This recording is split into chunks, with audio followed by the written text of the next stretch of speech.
নমস্কার বন্ধুরা, আজ আপনাদের শোনাবো ভগবান শ্রীকৃষ্ণ ও তার শৈশবের বন্ধু সুদামার এক অসাধারণ কাহিনী। এই গল্প শুধু বন্ধুত্বের নয়, এটি ভক্তি, ভালোবাসা, বিনয় এবং নিঃস্বার্থ সম্পর্কের এক চিরন্তন উদাহরণ। চলুন শুরু করা যাক। অনেক বছর আগে ঋষি সন্দীপনীর আশ্রমে একসঙ্গে শিক্ষা গ্রহণ করতেন দুই বন্ধু, শ্রীকৃষ্ণ এবং সুদামা।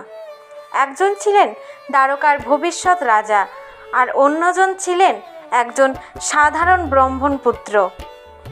কিন্তু তাদের বন্ধুত্বে ধনী গরিবের কোনো ভেদাভেদি ছিল না। সময় কেটে গেল, শিক্ষা শেষ করে দুজনেই নিজ নিজ জীবনে ফিরে গেলেন।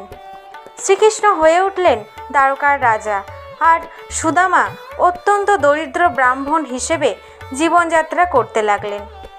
সংসারে ছিল চরম অভাব। অনেক দিন এমনও গেছে যখন পরিবারের সবাইকে না খেয়েই থাকতে হয়েছে। একদিন সুদামার স্ত্রী বললেন, তুমি তো শ্রীকৃষ্ণের শৈশবের বন্ধু, একবার তার কাছে যাও, হয়তো তিনি তোমাকে সাহায্য করবেন। প্রথমে সুদামা রাজি হননি।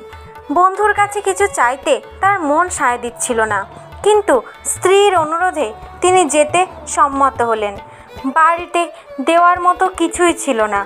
অনেক কষ্টে প্রতিবেশীর কাছ থেকে সামান্য চিড়ে জোগাড় করে একটি কাপড়ে বেঁধে তিনি শ্রীকৃষ্ণের জন্য উপহার হিসেবে নিয়ে নিলেন। দীর্ঘ পথ অতিক্রম করে সুদামা পৌঁছালেন দ্বারকায়।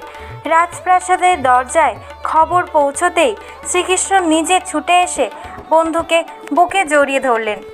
তিনি সুদামাকে রাজ সিংহাসনের পাশে বসালেন, তার পা ধুয়ে দিলেন এবং অপরিসীম স্নেহে আপ্যায়ন করলেন।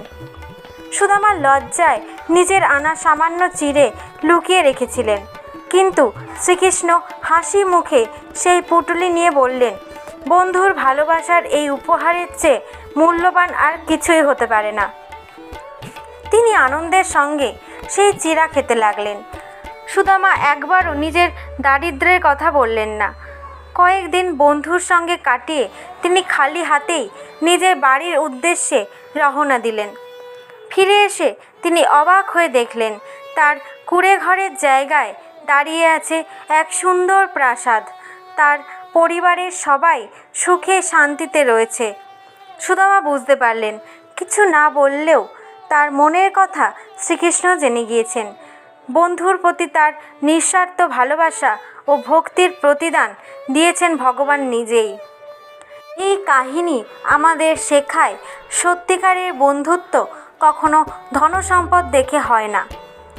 ভগবানের কাছে বাহ্যিক উপহারের চেয়ে আন্তরিক ভালোবাসা ও ভক্তির মূল্য অনেক বেশি। আপনার যদি এই গল্পটি ভালো লেগে থাকে তাহলে ভিডিওটি লাইক করুন, বন্ধুদের সঙ্গে শেয়ার করুন এবং এমন আরও পৌরাণিক গল্প শুনতে আমার চ্যানেলটিকে সাবস্ক্রাইব করুন। ধন্যবাদ। আবারও দেখা হবে নতুন একটি গল্প নিয়ে।